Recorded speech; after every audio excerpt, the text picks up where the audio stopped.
What's up, guys? Basically, I made a huge mistake. I had a little bit of free time yesterday, and I thought, hey, you know what? I picked up Craft the World recently. Why not give it a go? I only played it for like half an hour. It was pretty fun, but it wasn't fantastic. And you know what happened? That little bit of free time turned into, oh my god, it's 4 in the morning. I stayed up all day and night playing Craft the World. I literally played the game for almost 12 hours straight with, the normal standing up for things breaks like food and drink and such. But yeah, that's why there isn't any content up for you guys today, and I do apologize for that. It was just one of those things where it's like, I had this odd compulsion to play Craft the World. Now, I have known about Craft the World for a while. I've known about it since it was in early access, and it always interested me, but not enough to actually purchase it. Well, finally I purchased it because I got blinded by that $5 Steam sale price. And you know what? I'm super glad I did. I am super glad I did. I'm actually going to show you guys my town real quick, just because I think it looks kind of cool. This is the first time I've ever played this game. I'm going to show you guys around a little bit as well, in case you might be interested in playing this. I could also possibly play this for a little while on the stream on Sunday, which, by the way, I'm streaming on Sunday for those that don't know. 7 p.m. Eastern. I believe it's -5 GMT right now on YouTube. I'll put up another video for that later. But yeah, this is what I've been doing all day yesterday. So this is my little house town thing. I guess it's just a house. It's my little dwarf fort cave thing. And you know what? I'm super proud of it, guys. I've actually had so much fun playing this. I'm really glad I picked it up. So again, I do apologize for the lack of content, but I was having too much fun to even think about what time is it. Could it possibly be time for me to record? No, it's time for me to play Craft the World. So yeah, for those that don't know what this game is, it's basically a little like building management crafting type game. You don't directly control your dwarves, although you do have that option if you would like to do. I can grab this dude right here, and can we jump? We can jump. Neat. You can directly control them, but for the most part, they just do what you tell them to do. They have their own little, like, I guess, skill sets that you can get skill books to modify them. So this guy's a hunter and an archer. Then we have a logger, warrior, fisherman, and a warrior, and a smith, and a warrior. So they have their own skills. You get 1 dwarf per level. You can see I have up at the top left 12 dwarves. Up at the top right, I'm level 12. That's the player level up here near that little day-night cycle wheel thingy. But yeah, you start off with a little tiny stockpile and 1 dwarf, and you go from there. So I've been playing this game. Let me check. This map I've been playing for 13 hours. This is my first game ever. I have not restarted. I haven't lost yet. It's good times. So yeah, this is my map. I've kind of been almost everywhere. I finally figured out what I needed to do to beat the level last night, and that's kind of what kept me going. I was gonna quit and record, but then it was like, I learned something new. I have to keep playing. I'm not gonna tell you guys exactly what that is, but yeah. Basically, I'm just kind of showing you guys the game right now. For those that might be interested in buying it, you want to maybe see the crafting tree, or the research tree rather. Here's the research tree. It's very large, guys. The way it works is you have like an XP meter, and you have to build the items in that little section to advance to the next section. Anything that has an arrow going to it must have the preceding research unlocked. So for cooking, we need both furnishing and illuminating. So yeah. This is a large tree with lots of stuff in it, guys. The things with the arrows actually have more stuff. Yeah.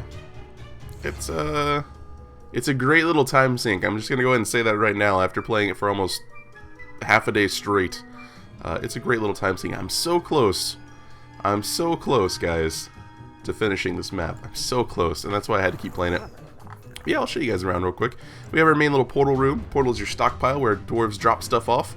Then we got some tables just kind of scattered around with food on them. Down here we have the first little dining hall with a lovely keg, maybe some animal hides and a nice little shield. Another little dining area over here. Some sort of little reading nook that I built. I don't want you to mind that. Please don't. This is my kitchen area where we have a lovely little table, a nice large oven I just got, and a mill for some flour so we can bake some bread and stuff and some pies. An alchemy lab. My little workshop area. Definitely build more workshops than me, guys. Definitely build more workshops than me. You have your little like workbench, you have a forge, you have a workshop, and they all do their own different things. And we have a row of beds down here for our little dwarves to nap on. I actually need one more bed. But yeah, that's what I've been doing. I've been playing this game non-stop. We have some sheeps up here that I caught. I'm gonna cut them, get some of that wool going. I have too many chickens, so I'm gonna kill a chicken. We're gonna get some stuff going on. So, what else is there to this game? Well, you can fully equip your dwarves. You probably noticed this already. You get an axe tool, a pick tool, a weapon, then helmets, chest piece, boots, and then this is like an equipment slot. So, I can give him backpacks, or like this one buffs his archery skill, saws for the carpenters and loggers, lanterns for the miners, stuff like that. And there are ranged weapons, melee weapons, and also magic. They get a little staff, and I don't think I have any mages. All my mages died in my heroic attempts at co-op, which this game does have co-op. They just recently added it.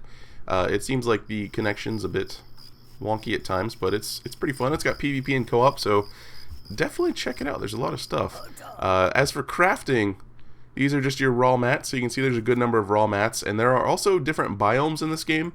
I don't know if you play them in single player, but in co-op I went to like some sort of dark elf forest ice cave biome, and it was terrifying. It wasn't really terrifying, it was kind of neat. But yeah, there are other biomes. Again, I'm not sure if you're going to play them in single player. I would hope you would, but you can kind of go in the co-op or the PvP and get some extra resources, have some fun. Yeah, so next up we have, I like to call this my components tab. I don't think it has a name, but you actually craft all this stuff, and you can see it's got the little Minecraft type setup where you drop stuff in it. You only have to do that once, which I love. You just drop your wood in here once, and then as soon as you do it the first time, it'll pop up. You can click the anvil to build it, and then the next time you want it, after you've done that already, you can just click it, and if you have the resources, you can double tap this, and it'll start building it. So now we're going to get some planks coming on in. Yeah, lots and lots of components. Lots and lots of components. You can see we have nice walls and building stuffs like doors and columns and bridges and traps and rooftops and gargoyles and towers, and that's an elevator I just unlocked. Oh my goodness. We have the equipment section full of weapons and such. Armor. You actually get magic spells to use. You can see I have a mana bar up at the top left. That's the 26 over 140.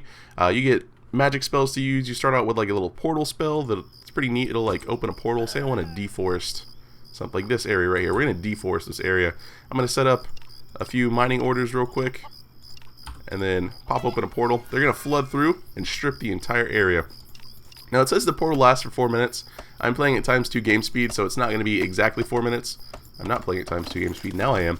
But also every time a dwarf goes through, the time lowers, the duration lowers. It drains the energy, so it can't stay open for that long. So yeah, little spells, you get fireballs, and you can summon imps to pick things up, and they'll carry them back to your stockpile for you. It's a fun little game, guys. I've been talking about it for 8 minutes. This video was supposed to be like 2 minutes long. It was supposed to be me saying, hey guys, I'm super sorry that there isn't any content up today. But I was busy playing Craft the World, and right now I'm busy making a video telling you while I was playing Craft the World. Basically, I'm trying to sell you guys this game right now. It's a great little game for $5. If you just happen to have $5 on your Steam account, or $5 to blow, then hey, this is a fantastic way. If this looks interesting to you, definitely check it out. I'll put a link in the description below to the Steam page, and yeah. I'm having a lot of fun, guys.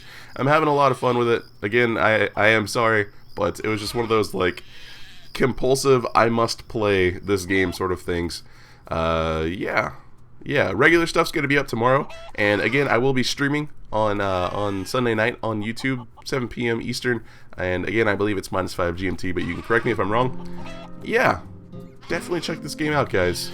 It's worth a look. It's, in my opinion, totally worth $5. Alright, that's gonna be it for me. Thank you so much for watching, and again, I'm sorry, I know I keep apologizing. As always, thanks for watching, which I just said, and have a good one.